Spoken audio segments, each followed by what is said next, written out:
Well, good... What is it? Is it morning? Boy! Yeah, it's morning, okay. Well, good morning, everyone.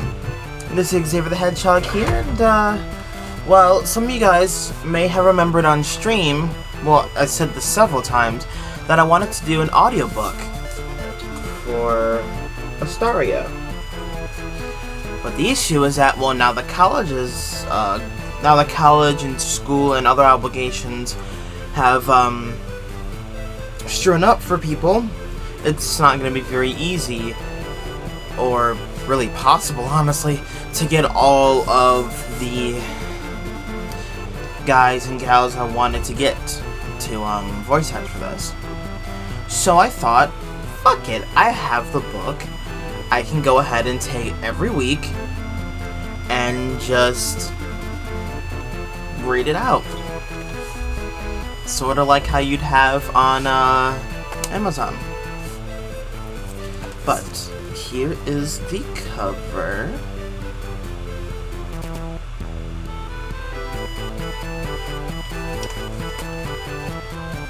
Here is the back. Warning! This is no children's book. Despite the cartoony character designs, you will find subjects like sexual descriptions, graphic depictions, strong language, all in an incredibly strong amount of detail. I wrote this book with no restrictions in mind. I didn't bother attempting to make it PG or anything of that nature. If you find anything in here offensive, I apologize now. If any of these subjects make you uncomfortable, I suggest you turn back now. Years ago, the king of Astaria, Cedrian, was killed in a battle in which he attempted to conquer Avalon, a neighboring country. Or so they say. Years pass, no one seems to bat an eye. Until now. Sapphire, a confident but impulsive teenager, and Emerald, her wiser, more level-headed older brother, are your average citizens. Somewhat. They spend a lot of their time trying not to get caught by the Astarian law enforcement. One day, they get a word that there's a public execution about to take place due to petty theft. When Sapphire rushes in to save the captive, it throws all three of them into odds with the illustrious Queen of Astaria, Catherine, and her second-in-command, Grand Commander, Ari Martin. Things slowly begin to unravel. Secret on top of secret is uncovered. The more things go on, the more they threaten to shake Astaria to its very core. So, before we begin the story itself, here are a couple of descriptions for the characters, for the main hero and the main villain, that I have put on the insides of the sleeves. This is Sapphire. She is a somewhat childish teenager who's way in over her head, but she pushes on through. She may not always be the strongest, but her background as a parkour enthusiast allows her to develop a unique fighting style. She isn't afraid to play dirty when her initial methods don't result in victory. Sapphire's got a good heart and does everything within her power to ensure her loved one's safety.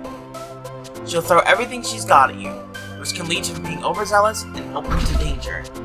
She's impulsive and impatient, but also has a heart of gold.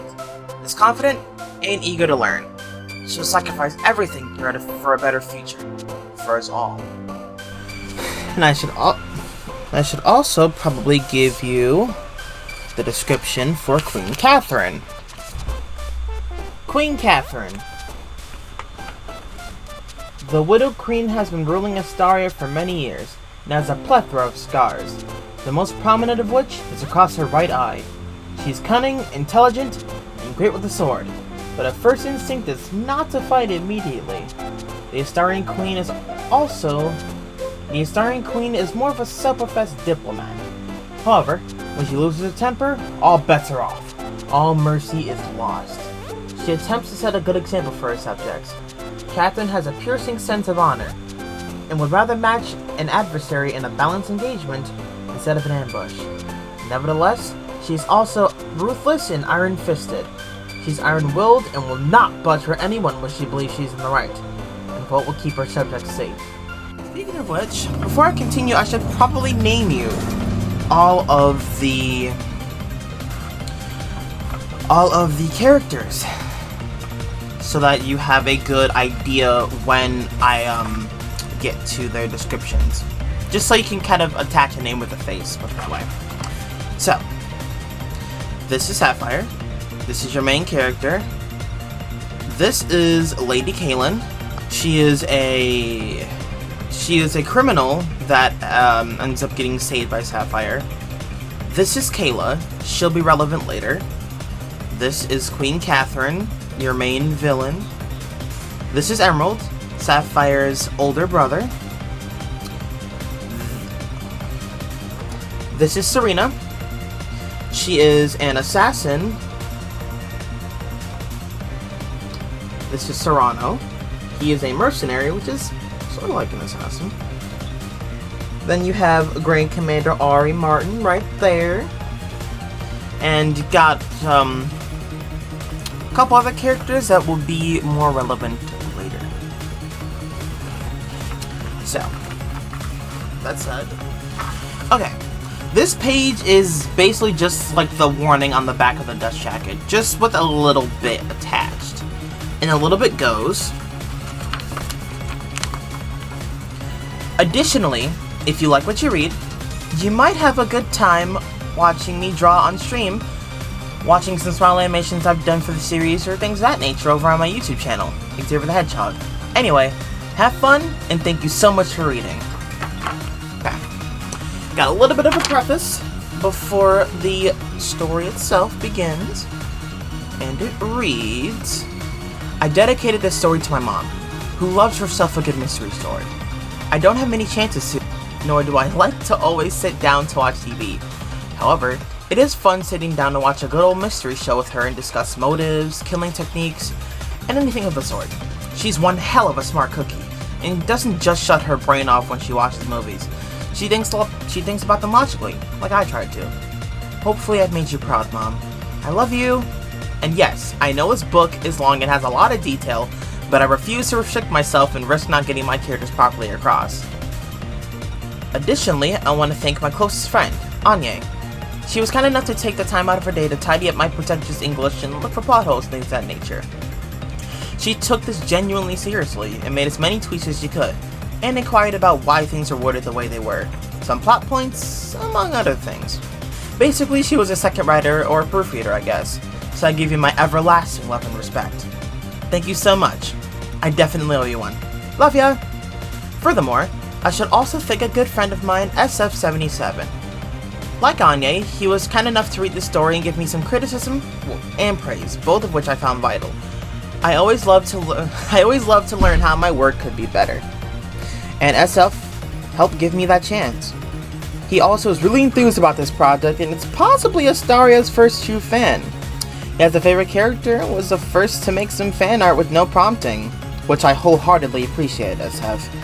You've been with the project since I finished the semester I started this in. Furthermore, you've been a fantastic help. Thanks a lot, man. I owe you one as well. Okay. Now I can begin the story. Just give me a moment to get to the page. Okay. Chapter 1. A new venture. Ah yes, the wonderful Astaria. A bustling country with clean and professional white buildings everywhere, in addition to colorful landmarks including brown mountains, vivid green forests, temple ruins, among others. OLED billboard panels flood throughout the country in abundance as well, advertising a wide variety of products, services, and ideals. It's beautifully exquisite visually, no matter what time of day it is. Everything is clean and professional, and there is an evident abundance of care put into its construction. In fact, there is an aquarium attraction being built currently. There are many instances of propaganda you'd find, mainly revolving around Queen Catherine herself or supporting a new rule instilled recently, among other things. Posters, the billboards, and other signs all lead to aspects of the citizens' daily lives. At the heart of this country lies the exquisite and fancy Royal Palace, where Queen Catherine resides. She is maybe in her late 30s or early 40s and wears a yellow leotard that has blue markings, a flowing red cape behind her with metal clasps that attach to her suit, and a gold crown on her head, complete with fancy sapphire and ruby gemstones engraved in the front. Why does she wear that? Beats me. She probably finds it easy to fight in or something.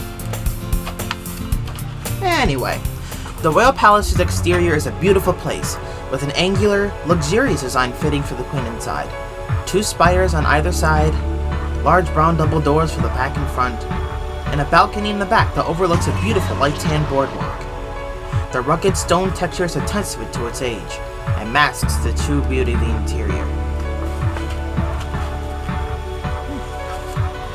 Not bad so far. Speaking of which, the interior is red with gold trimmings everywhere, and portraits of the queen on each wall. The various hallway walls are covered in velvet red cloth and rhombus shapes reminiscent of a quilt, adding to the high-quality vibe. White circles permeate the points of each rhombus, while the doorways are off-white painted wood with a flourish design. Then there's the main lobby, a golden ballroom with a lovely white chandelier, the diamonds reflecting light in brilliant ways all over, but not too distracting. In the middle of the room, there's a large circular carpet that brandishes a country's flag in their iconic yellow and blue. Basically, it's just the right amount of unapologetic flashiness for a place like this. Next is her throne room, which is connected to the lobby. Among her throne, there are lion statues on either side of it. The stairs leading to them are red with gold trim on 3 sides. On top of the chair rest 2 handles that are part of the design. There are statues of Queen Catherine adorning the room. Transitioning back to the outside, there are also soldiers plastered on every couple of blocks or so to help regulate the populace and ensure nothing goes awry. Well, almost nothing. It's early afternoon. A fit, fair-skinned girl rocking a blue sleeveless shirt tightened to a knot at the end, black joggers, and an object in her hand can be seen running from some royal soldiers, who are chasing and shooting at her. Her long, back-length purple hair shines in the bright sunlight and flows behind as she hops up onto a railing and scales the staircase. She sharply turns a corner, puts the object in her pocket, shimmies up a pipe. She has just enough clearance to jump onto the roof and continue running. Her cat-like agility allows her to latch onto a power line as she takes a zip down to another building. She rolls to avoid much damage and shoulder barges into a building, the door slamming shut behind her. She finds a place to hide and sighs. Satisfied, the girl runs her fingers through her hair and her purple eyebrows raise slightly. That was a close one. Next time I should trust my instincts more. Wouldn't want those experienced marksmen. She rolls her eyes. Tries to get a mark on me with the tranquilizers. The girl stands up and walks down the corridor. She presses a few buttons on a watch located on her wrist and is soon speaking to a communicator hidden in the watch. Hey there, big bro. You still alive and kicking? Her older brother, Emerald, playfully chimes in from her wristcom. Very funny, Sapphire. Of course I am. In fact, I'm already on my way home with what I needed. Sapphire's brown eyes widen as a large, enthusiastic grin flashes across her face. No way! I bet I'll beat you home, Emerald! On the other line, Emerald smirks and shakes his head. As if I haven't already had my workout for the day. You know what? Try me. Sapphire's eyes glow, evidently having gotten the answer she was looking for. Sap, wait, where are you? Too late! Sapphire excitedly yells as she races off. Meanwhile, in the Royal Palace's lobby, an orange-haired petite woman in a black suit with metal extremity guards, maybe in her early 20s, walks into the lobby and kneels at the end of the stairs, the blue accents on the inside of her pant leg signifying her as Catherine's second-in-command. My queen, it has been done. The VIP criminal has been placed under custody and now is in the dungeon, just as you requested. As long as you keep weeding out criminals and bringing them to me, Montreal can stay under your control, so to speak. Queen Catherine, who has been talking to someone else that is in front of her via hologram using her as communicator, sees his communication and looks at Ari. Catherine's brow raises. Gemstones on her crown refract the light from the chandelier. She meets Ari's gaze. Queen Catherine stands, putting her hands behind her back and smiling. Intriguing. Rise. Catherine's second-in-command does as she's told, as Catherine continues. Superb. Anything else? Ari puts her hands to the sides. Yes, Serrano has caught a criminal. The Queen's head tilts as her eyebrow raises. Yes, the mercenary from Babylon. He's doing his job well. Her smile fades into a scowl. Criminal, you say? Bring her to me. You are dismissed. Ari nods. Good, my queen. Ari begins to walk away as the queen paces. Another example to be made. It just seemed to...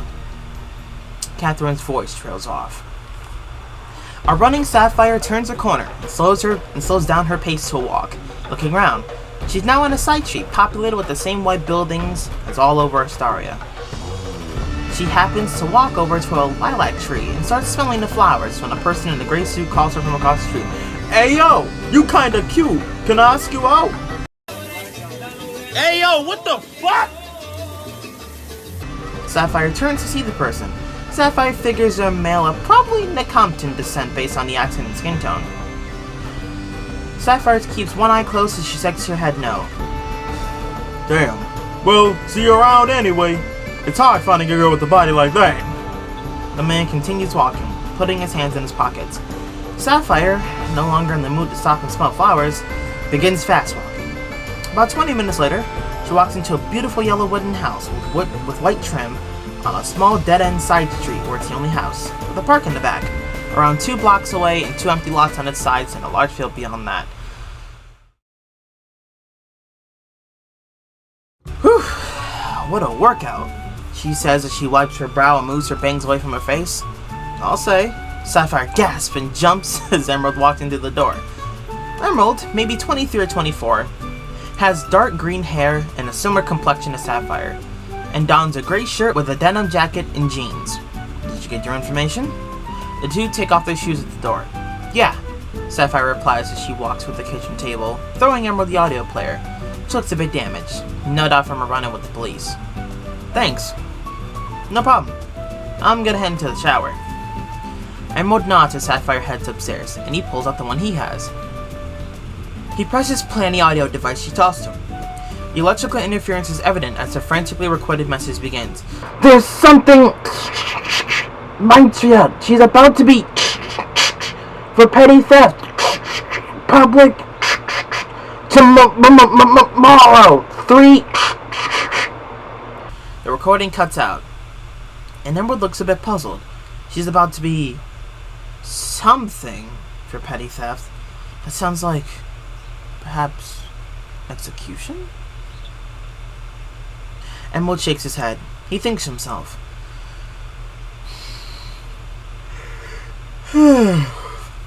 Why? You used to be such a different queen. So much more fair to people. Emerald sets his player down on the table and presses play. A woman's voice emerges from the speaker. She speaks in a kind tone. Catherine's been hunting a girl linked to the Assassin's Guild in Avalon for a while. For what? I don't know. Last I knew, the two parties got along, so I'm not sure what's going on. Her name's Serena, they said. Anyway, the girl's been getting away from the blues for a while, but my source says they're close to pinpointing her location. Last time she was seen was near the Envoy Pizzeria close to Vicar Manor, but that's all I've got now. See you later, Green. Emerald tilts his head, thinking. His eyes drift to the audio player Sapphire gave him, and the green-haired boy takes a long moment to soak in the information before he takes off his jacket. Well, what's the scoop? Sapphire says as she walks down the stairs, now in pink pajamas with white trim. Emerald snaps his head in her direction and sighs. Well, there's something going down in Avalon with the girl the Blues are trying to catch, and something else about 3 p.m. tomorrow. I didn't catch all of it. Sapphire looks down as she speaks, taking in his information as Emerald continues. You damaged the audio player at some point, so good job there. Sapphire rolls her eyes, but she can't help but smile slightly at her brother's teasing tone. Don't we need groceries too? Emerald nods. So whatever's supposed to be going on, we can get the groceries at that time. A hint of worry crosses his face as Sapphire picks up her audio player and presses a button. Nothing happens. Sapphire rolls her eyes. I hate how unreliable these things are. Why don't we just use the new stuff again? Do you want to be tracked? Do you want the soldiers who do care to ransack our house? If so, using technology the government can track would be an effortless way to do that, Emerald says, giving Sapphire a quizzical look. Sapphire produces a scowl. Not really. I thought so. I swear, you don't think sometimes. Sapphire crosses her arms. Oh, hush you! Anyway, I have a question, big bro. It's something I've been thinking about on my way here. Emerald looks toward her. Yes, Saph? What is it? Sapphire hesitates, wondering if it's something she should bother her brother with asking. Does anyone usually just walk up to you and say, "Hey there, you're cute," or "Damn, you're thick," or anything like that? Emerald shakes his head no. No, can't say I have. Sapphire nods and begins walking upstairs, but Emerald presses. Why did you ask? Did it happen to you today? Sapphire tilts her head to the side and looks down. Yeah. It wasn't anything too bad, but it made me think of all the previous times people have done that. Kinda makes you want to trim down my boobs and butt. Sapphire shrugs. Or maybe I should just be okay with what I was born with. Everyone's got their problems, right? She shrugs and looks back at her brother, who confirms. Yeah. Now, it may be beneficial to rest up. Sounds like we got stuff to do tomorrow. Sapphire nods and walks back upstairs into her room.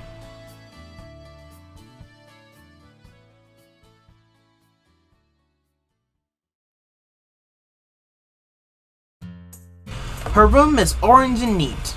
A dresser to the left of the bed, a nightstand to her right, and a TV across with a game console hooked up to it on an entertainment stand. A closet occupies the space to the right of her TV, while the entrance is to the left. She turns on her TV and activates a video streaming service and lays down, watching a cartoon until she succumbs to sleep. Emerald walks up after her. He turns off the hallway light and walks to his pitch-black room, being careful not to make too much noise in case his sister is already asleep. He stays up a bit in his cream-colored room, riding a desk on one side of his bed, a nightstand on the other, and a closet parallel to the door on the opposite side. Emerald walks straight to the desk and turns on a lamp that's bolted to the side of the desk. This lamp is the only source of light in the room as of now. He writes at his desk until he feels like he's done, composing of his theories on the broken message, thoughts about the day itself, and general feelings. And I think that's all I've got. Emerald reads the page over and nods, satisfied with what he has. He turns off his lamp and heads to bed.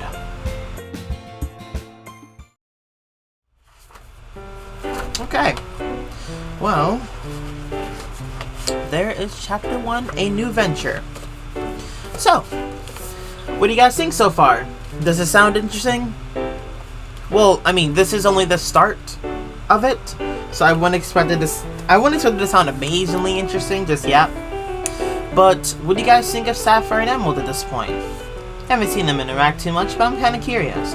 What do you think of Queen Catherine and Grand Commander Ari? Do you think there's something going on with these couple of characters?